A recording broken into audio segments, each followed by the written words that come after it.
Yo, what's up guys? LT Tech here. Today we're going to be showing you how to install some CPUs. Now, this is going to be AMD and Intel, so whatever kind of build you're going with.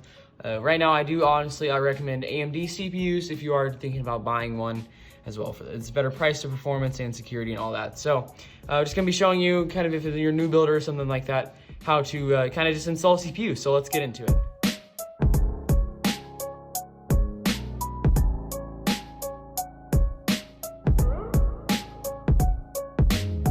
Alright, so right now we have a board with an Intel processor in it, and I believe it has an i5-2400 in it. So these are all going to basically be the same.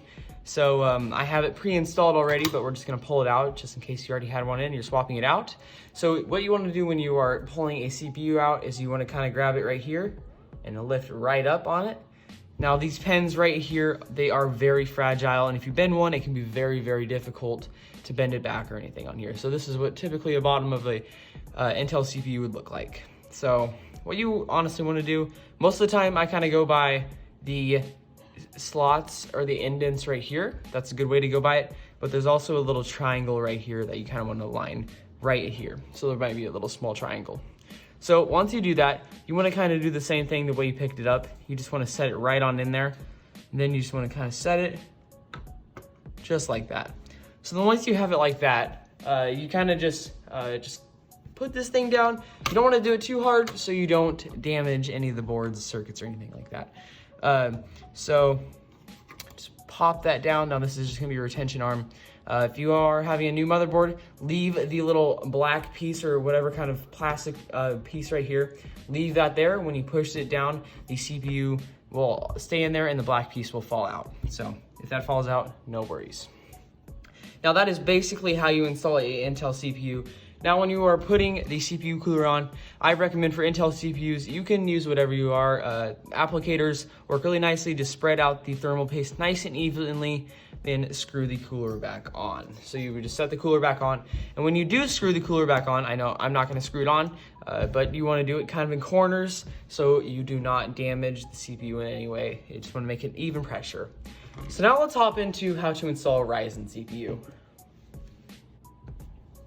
All right, so now that we have a Ryzen CPU right here, this is gonna be probably one of the, this might be a little bit more harder depending on who you ask, but if you do damage something, it is more likely that you will fix it with these. So if you're gonna be uninstalling a Ryzen CPU, you wanna do this, just kind of pull up directly. Now, different from the Ryzen CPUs, most Ryzen CPUs will be 10s. That is the LGA for Intel, and I'm not unsure of what it is, but LGA is Intel for now. Now, some other Ryzen CPUs, or not Ryzen, but AMD CPUs, I believe like the Threadripper, may not have the pins, but if you do bend one of these pins, you are not lost of hope. If you're able to bend it up with a very small flathead screwdriver, some very proprietary or flat kind of tool, you could easily bend one of these pins back. So what you want to do when installing a Ryzen CPU is you really want to look at where the little triangle is. So if you look right here, there is a triangle. Let me focus the camera. That triangle will typically align with this little triangle on the motherboard. As you can see, there's a little triangle. So you want to align the CPU just like that with that, and typically you just want to align kind of the holes in there and just wait till it pops in just like that. So as you can see, it kind of slit in there all the way. So once you do have it in there all the way, make sure you pull the retention arm all the way down and clip it right in. Now, this is probably the most typical way. Most Ryzen CPUs, you will always see the Ryzen sign facing towards the RAM. That's what I've noticed. Don't be going by that every time though. That could damage your CPU in any way.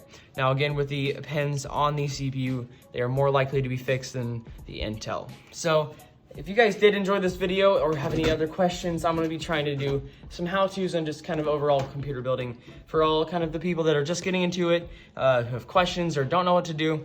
Just definitely kind of look at this, and this could definitely help you.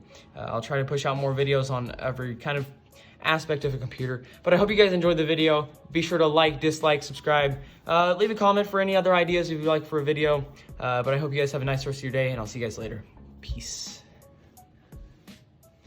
Also, with thermal paste on the Ryzen CPUs, you are going to want to apply kind of you can use a thermal paste applicator to spread it evenly, or you can kind of do like a bigger dot in the middle so it spreads out evenly, or kind of a cross pattern to where it just spreads out evenly as well. That's kind of the best ways kind of to supply thermal paste around the Ryzen CPUs. Just make sure you kind of cover it fully since they are a bit bigger than Intel CPUs. So just keep that in mind.